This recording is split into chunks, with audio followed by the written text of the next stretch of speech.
بسم اللہ الرحمن الرحیم۔ شروع اللہ کے نام سے جو بڑا مہربان نہایت رحم والا ہے۔ اگر آدمی کی شرمگاہ سے منی نکل گئی ہے اور وہ ناپاکی نہ تو اس کے جسم کو لگی ہے اور نہ ہی اس کے کپڑوں پر لگی ہے، تو ایسے میں کیا وہ پورا ناپاک مانا جائے گا یا نہیں؟ کیا ایسی صورت میں غسل فرض ہوگا؟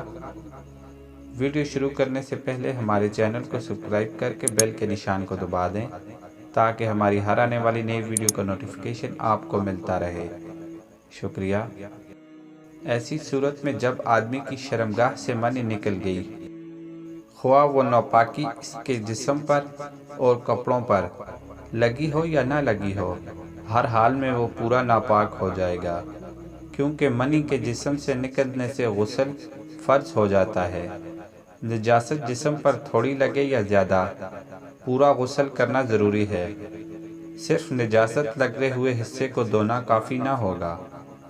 اگر پاک ہونے کے لیے پانی موجود نہ ہو اور نماز کے وقت کے اندر پانی کے ملنے کی توقع بھی نہ ہو، تو وہ تیمم کر کے نماز پڑھے گا، اور اگر پانی حاصل کر سکتا ہے یا وقت کے اندر مل جانے کی امید ہے تو پانی حاصل کرنے یا آخری وقت تک انتظار کرے۔